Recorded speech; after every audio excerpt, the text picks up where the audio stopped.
Good morning, AO Southwest. My name is Paul Vasallo, your Director of Leadership Development.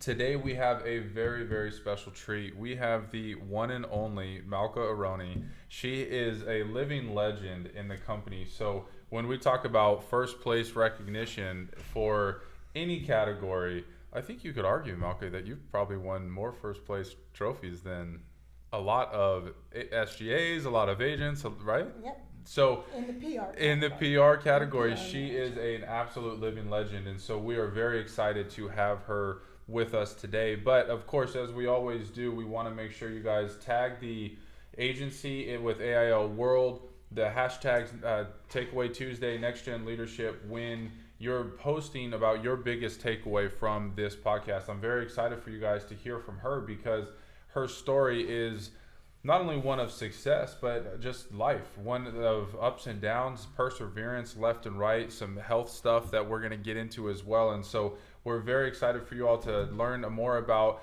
the lady that's been giving you the opportunity to have the success that you are having out in the field. So Malka, thank you for being here with us today. Thank you for having me. It is our pleasure. And so for PR, because I don't think everybody understands what PR is or what PR does. So can you give them an understanding of what your role looks like? Absolutely. It's about relationship building and maintaining those relationships. Okay.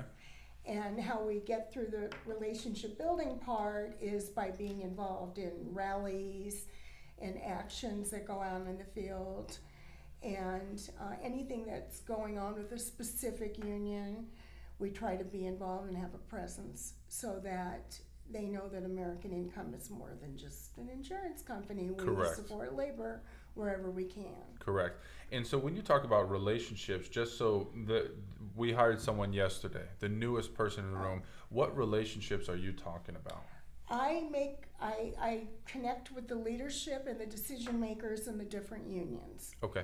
So that's basically it. Sometimes I leverage another relationship of somebody, an activist from that union, Okay. to get to the leadership, to the decision maker. So you know how to get in there? Yeah, exactly. Okay. I'm a stalker. Right. I'm a professional stalker. Good. And so, it's about, getting to that decision maker ultimately. And then once I meet with them, I tell them about what we do and our benefits and how we can be beneficial to their members. And I ask them to let me come to the board so that I can get the buy-in from a broader base Correct. of the leadership. Because in the unions, leadership changes. They're voted in. Okay. So it's a very kind of sensitive from a political standpoint. And many, many times, who's going to be running against that person is sitting at the board table. Really? So at least if I've got them kind of understanding and seeing the value of what we do, it makes it a little easier when I need to go in there and get somebody else on board. Correct. Okay, so when someone gets replaced, but they still know you because you got the approval from the board, the person who would be next in line per se. Right. So you have that relationship continuing regardless of kind of that next generation. Exactly. Okay, I did not realize that. And so Yeah. that's the PR, that's what you do, right? Right. But ultimately, what does that mean for the field? So that's what you're doing, but that's the leads that are given to the field, correct? That ends up generating those leads so that the agents get. Yeah. And that's why it's so important to have that connection of the field agents and PR. Yeah. Understanding that what you do affects me and what I do affects you. Correct. And so I want to, when I set up a group, I try to do it with, as little or generally no restrictions of any kind, so that agents don't have to remember, with this group we do this, I want it to be kind of cookie cutter, so it's easy. And on the agency side, it's great for me when I have agents who understand that, Mm-hmm. and they're PR people too. I mean, Right. but in the homes, and those members are, they're going to relate their experience either to the leadership of the group or to their coworkers. So everything affects everything. Right. And that's definitely a very good value-added piece to understand for the new agents is Absolutely. what you do in this home could not only affect your fellow agent, but also it affects you and it affects the other members, because ultimately if a group is removed, that affects all the members. Now they can't get the benefits, right? Absolutely. So it's a big deal. The labor community is like a small town. Right. And if we lose a group, it's not good across the board, because other people are going to hear about it. You don't want to walk in somewhere and hear, well, we heard so-and-so's not working with you anymore because your agents are out of control. Yeah. So we just, we try to have a standard of how we do things so that I can let them know what's going to be and what they can expect. Right. And, try to not overpromise. Mm-hmm. But I always want to over-deliver. Always want to over-deliver, of Yeah. course. Well, that's why expectations are so important, because especially for you to set it up properly for them, but then also when we get into a home to set the expectation properly of why we're here. Right. Right, and that's why the script is so important, because it tells them, okay, that go over the pre-qualified benefits and see if you're able to qualify for the permanent benefits that your union sets you up with. So in making sure that they understand the expectation of what you're doing there, it's a very, very good point there. But you didn't start here, right? So where are you from originally? Originally, I was born in Vallejo, California, Okay. which is in Northern California.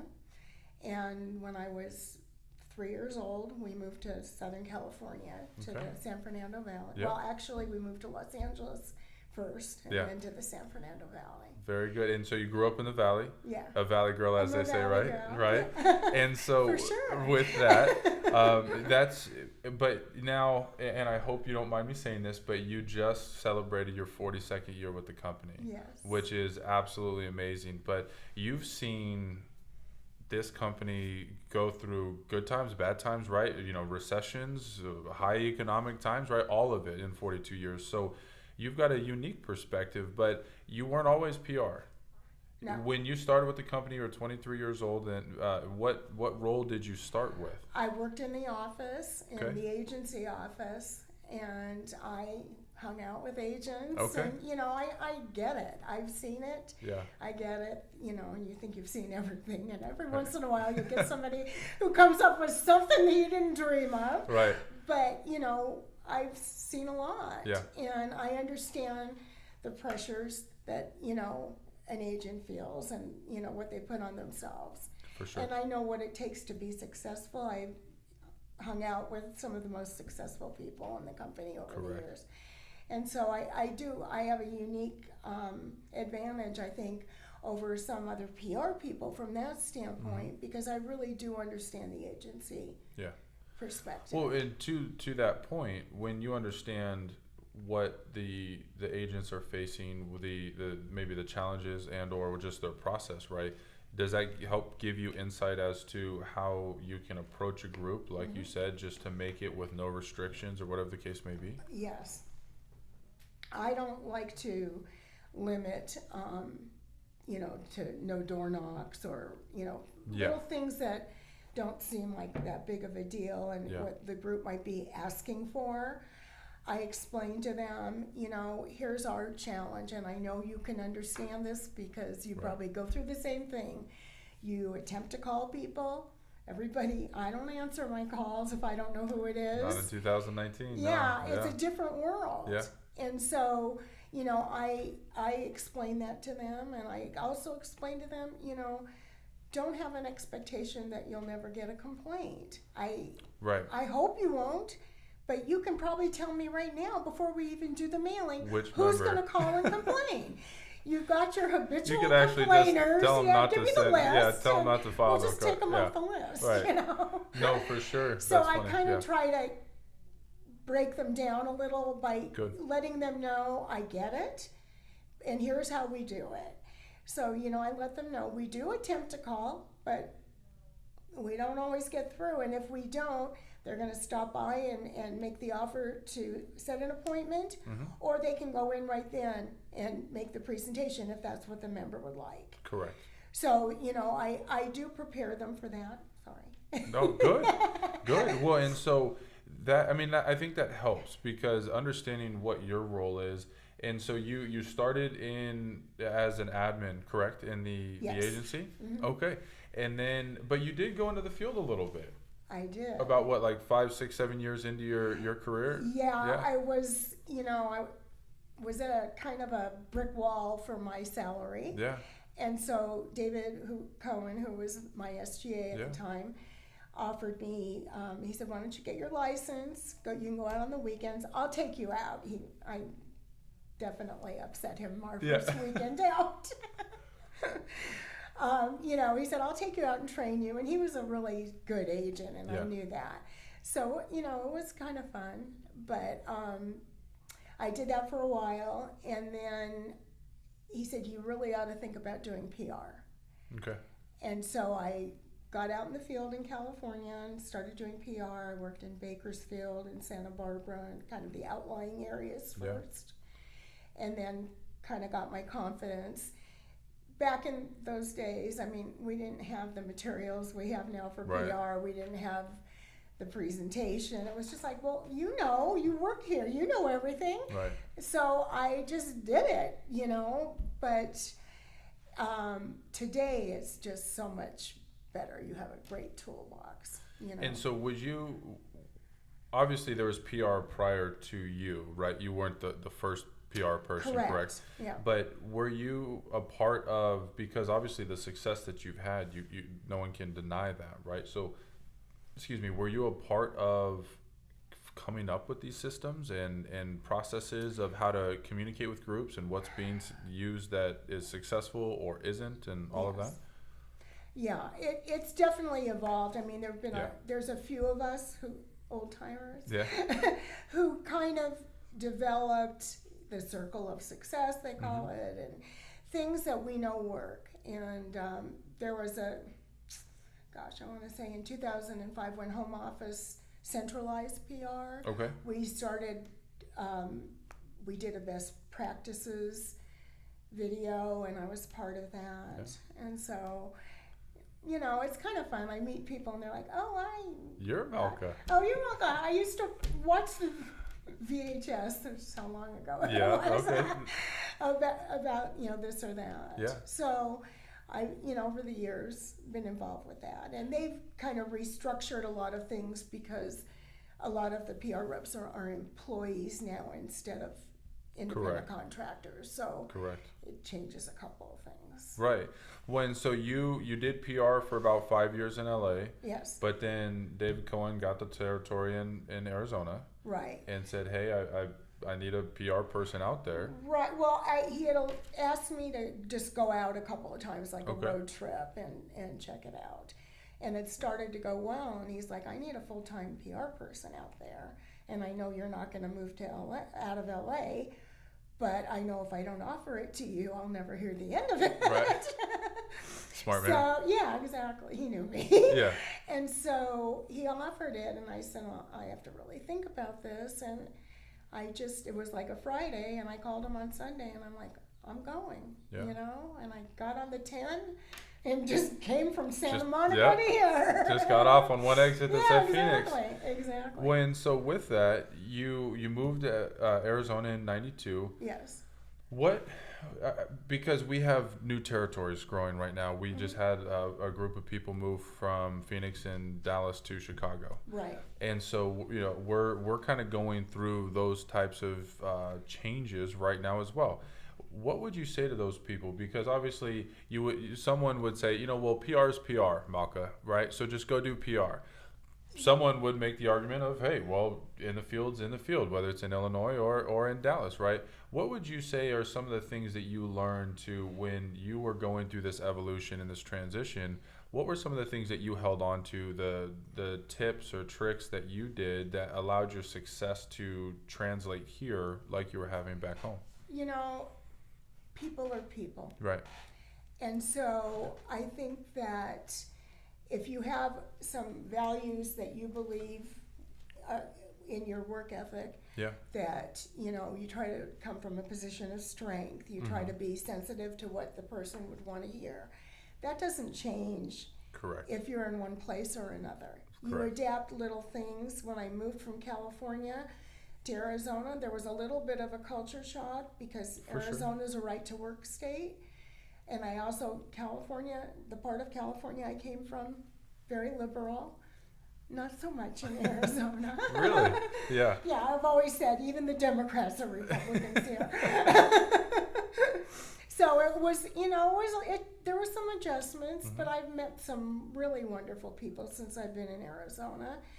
And I really have learned a lot from those people. Yeah. And it broadened. I realized the whole world isn't what I thought it was before I came here. And so would you say that has helped your skill set when you look back in hindsight? Yeah.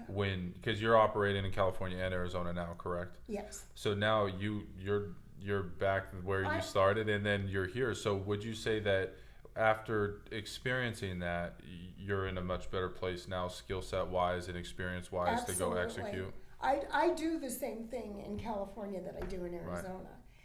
When I first came here, I didn't. Correct. Because I thought, oh, it's so different. Right. But it's not. People are people. Yeah. And, you know, of course you want to be sensitive to the things that are important to the people where you are. Correct. But they sent me one time to train somebody in Birmingham, Alabama. You know, and I wouldn't want to live there, but it was good for me to see that. Yeah. It's like I can see what the challenges would be there. You know, just it's a different mentality a little bit. Correct. So I think it's great to know that and kind of incorporate the good parts and the things that are going to make you stronger and better at what you do. Yeah. Well, I think that speaks a lot to a new agent, what you're saying of understanding in the home, right? You may talk to a single parent different than you talk to a family because there's different needs. Right. You may talk to a single person about what their program is different than a family because there's different needs. And so I think that's a very valuable lesson that you learned of understanding that there's not just this cookie cutter blanket program that this is what it is, and you have to understand the needs of that human being in front of you. Right. But then, like you said, people are people, and they make the decisions most of the time off of what's in it for me. Well, exactly. Right. And if you listen, you'll find that out. Right. And so that's where I think there's a lot of value for the young agent out there of understanding that just listening, but not listen to speak, listen to listen. Right. To then also understand that when you are sitting down with different people, we all want the same things, but they're kind of disguised in different ways. And so finding the needs of what that looks like, I think that's very valuable because PR it's a sales process just like ours is. Definitely. Because they need to know why they need us. Exactly. And you're the one who paints that picture. Well, and they'll even say, well, I don't understand why you can't just do it through the mail. Why does an agent have to come out?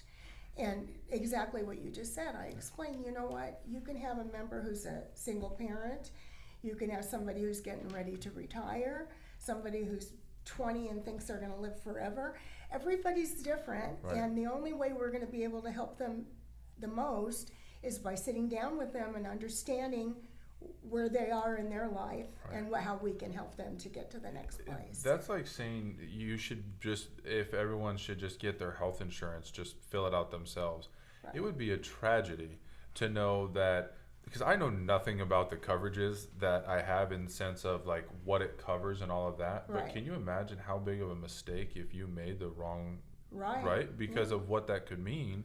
Vice versa, my father passed when I was 3, so I grew up on his life insurance. Could you imagine when that family, well, they're looking at dollar signs, they're like, oh, let's just do this. So then they make the complete wrong decision. So Right. that's why our position as an advisor is so valuable, because Exactly. we're there to disguise the need and make sure that they understand, look, this is what your family needs, not whatever else you think it is. And so that's you're that initial point of contact. You know, you're selling the big boss, the decision Right. makers on that. So that obviously that's how you really impact the field. But let's talk about your success a little bit, because obviously you've had a tremendous amount of it. Do you know how many first place awards you've had? Don't be shy. I really don't know. But it's how many? It's in the teens. Okay. Yeah. And so you've been doing PR for quite some time now, but is there anyone who has your track record? Well, Chuck Hill. Okay. My nemesis. No. Yeah. For a long time, it was he and I, one Going and back two, and forth? one and two, you know. Okay. So Chuck definitely, and then Denise Boyer has the all-time record. We're going to touch on that here soon. Yeah. But so she has the record. Chuck Hill is out of Northern California, you Yes. said? Okay. And so, but you know what's cool about that is you're competing in Southern Exactly. California, Exactly. but then also here. Do you guys communicate often? No. Okay. Well, he's a manager, so Okay. his daily stuff has changed a little. Understood. So we don't. I mean, we'll see each other at Convention and stuff. Yeah. or if there's a PR meeting of some sort. Gotcha. But we don't communicate a Okay. lot, you know. But it's always, are you keeping, Oh, we you keep both- up on I this can- leaderboard? We can and tell you where he is. Okay. I can tell you where I am.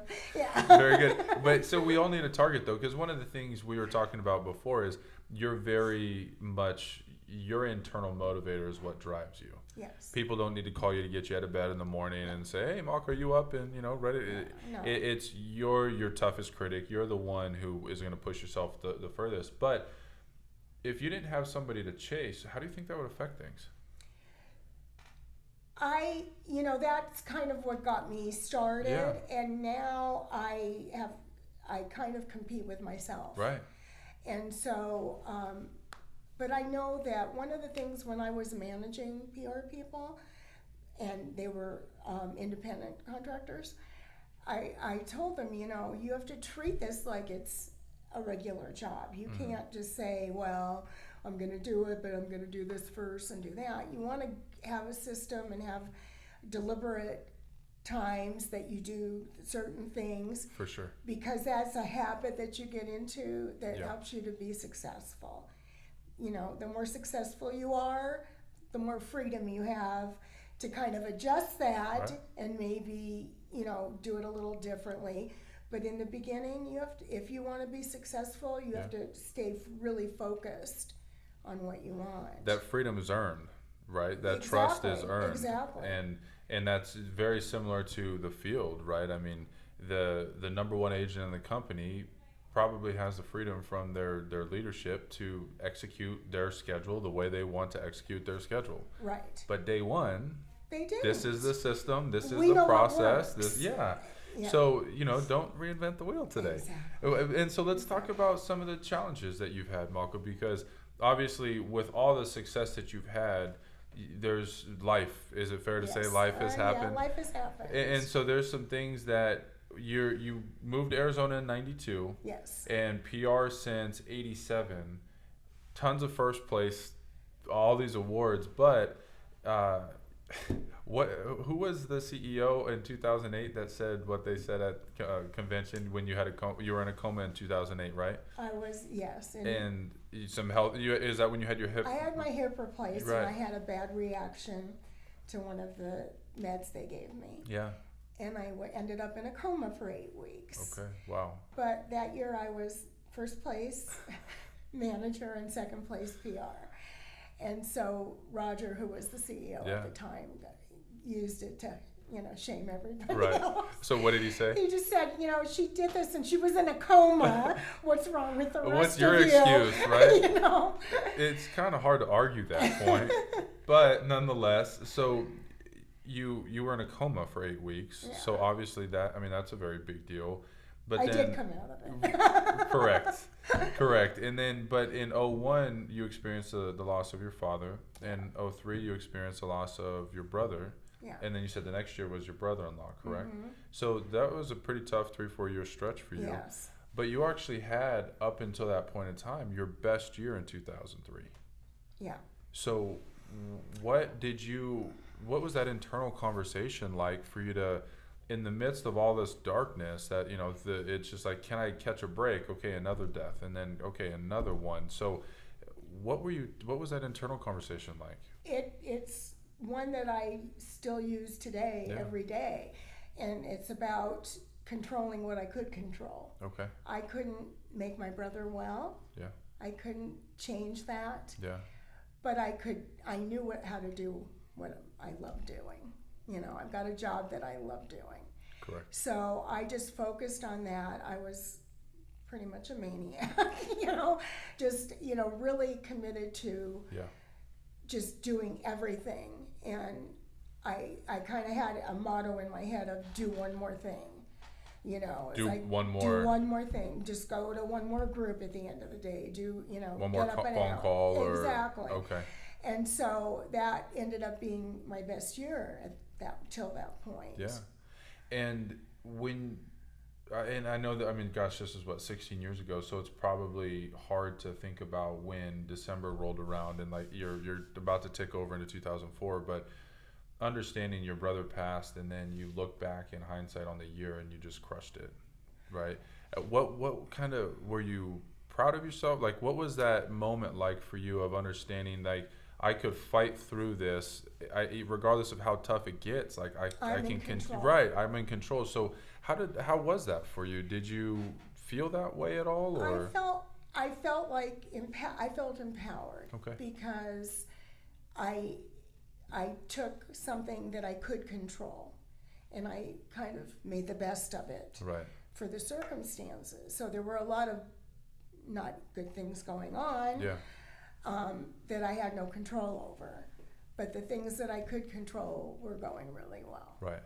And so were you focusing, because now self-help is such a big, like, it's a, the development of your mind, your body, your spirit, all of this is, it's a multi-billion-dollar market right now. So when you think about that, but were you focused on doing daily habits? Were you focused on certain things to where you could help make sure that your mind was sharp or your body was sharp and all of those things? Or did you have your own secret?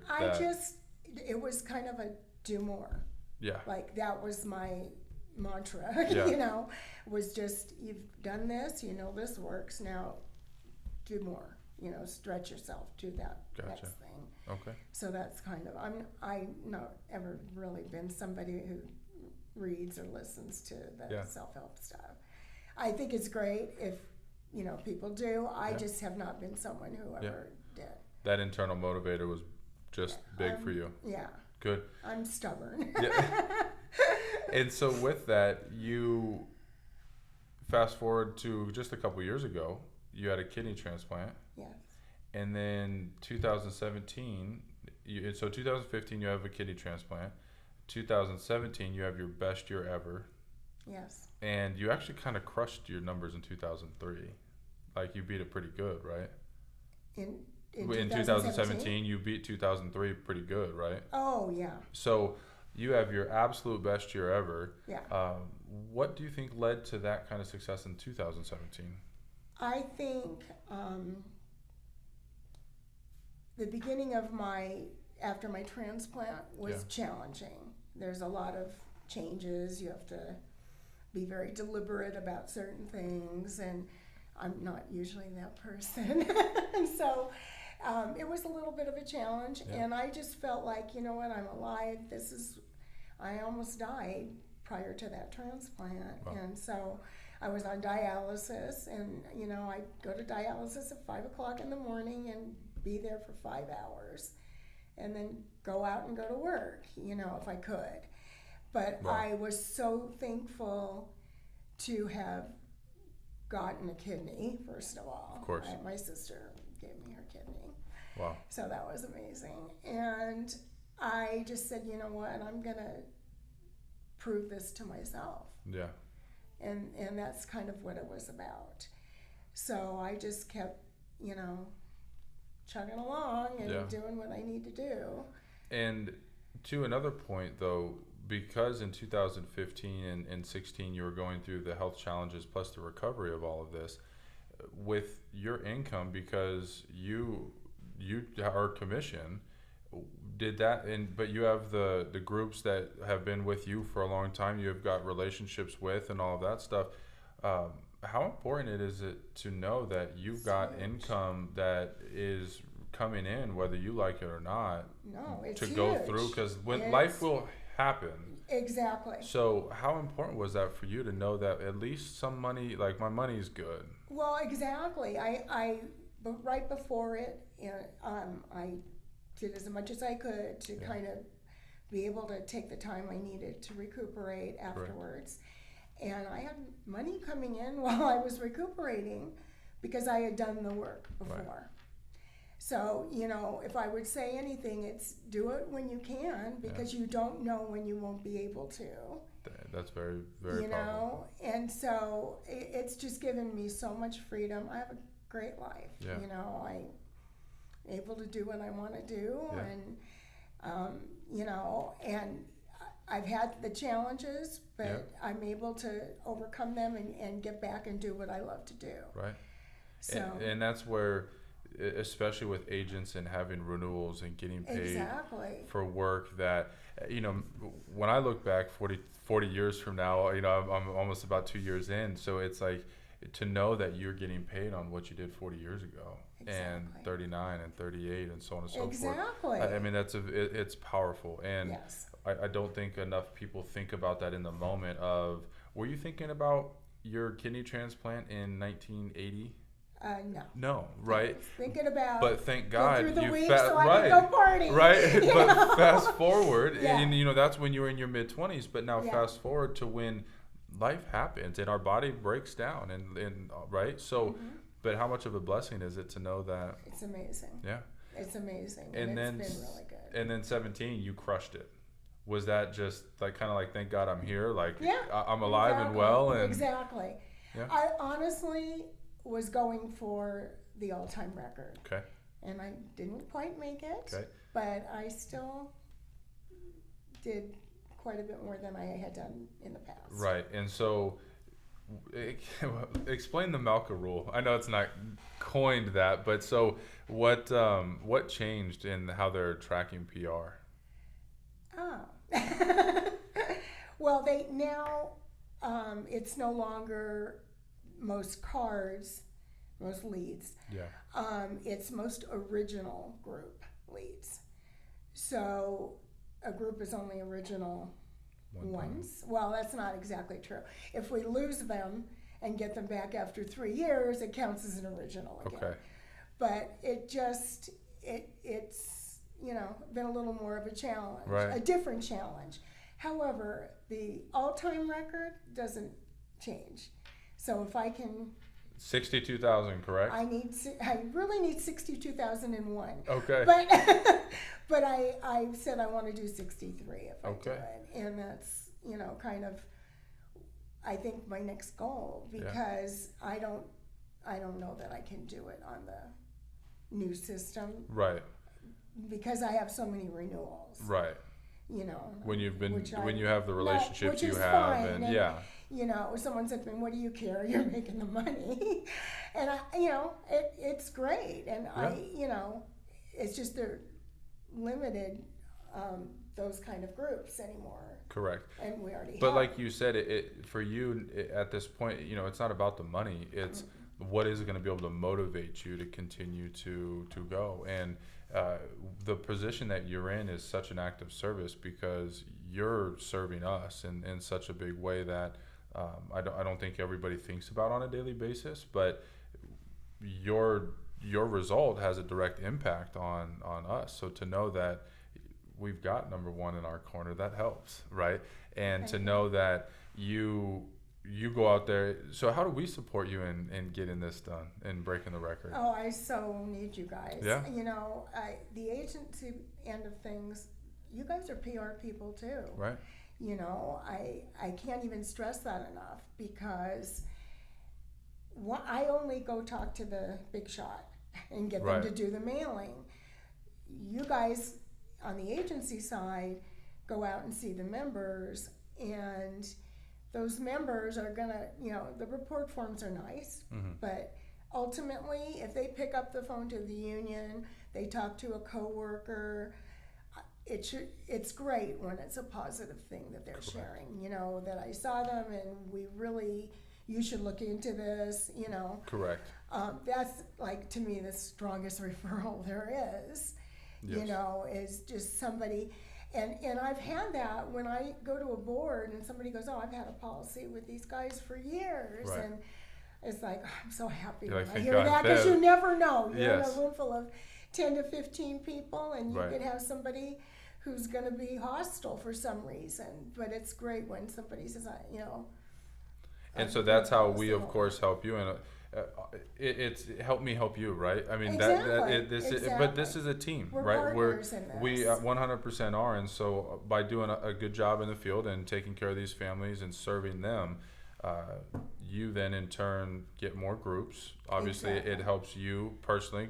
We want you to break the record. I mean, we want you to have every record that is out there for your PR category. But with that being said, that's the next goal for you. So 2020 is coming around the corner. Is that the time? I think so. Okay. I think so. I've got kind of a lot of stuff getting started that will come to fruition, and I'm not exactly sure when it's going to happen. So we'll put it out there, and we'll make it happen. Exactly. So to kind of wrap everything up, Malka, what would you say, because of the successes, the challenges that you've endured, what would you say to the newest person in the field that's learning the business? Maybe they didn't pass their test, or maybe they're struggling with the script, or maybe they're having life hit them, right? What would you say to that person about perseverance, keeping fighting? You know, what's your message to them? If you want to do this is the best job in the world. I mean, the support you get, the tools that are there for you, I've always said, American Income is my second family. You know, and anybody who knows me thinks American Income when they talk to me. 42 years. And part of that is because when I've had the hard times, there's always been someone there to tell me, you know what, we're going to support you, we're going to have your back. What can we do to help? You know, when I was in the hospital for my transplant, my manager went and serviced my groups. Wow. You know, and so it's just not getting caught up in the moment. You know, I have a friend who always says, this too shall pass. I'm not, you know, that's kind of fluffy for me. but honestly, it's true. I mean, life happens. And you can let it happen to you, or you can take what you do have control over and make something beautiful out of it. It's a great point. You know, life doesn't happen to us, it happens for us. And what can you learn to take out of it, but then also control your controllables through it all. And your story is one of that, because not only do teams and organizations not have the type of success that you've been able to have, but it also just speaks to your level of dedication and perseverance, because to go through these things, I mean, when you look at the deaths that you faced and the health challenges that you faced in a couple of different decades of, you know, there's a lot going on there. And so for you to be able to be where you are speaks to that. And so I know I can say thank you from not only Dustin down from the field, but, you know, you've been an amazing resource for us, and we're just getting started. And so we're very thankful for you, and very excited for the record. So we're gonna be a part of it. We're gonna be a part of it. So, you know, we're just excited for that next step of your journey. And thank you very much for being on today. Thank you for having me. Absolutely. All right.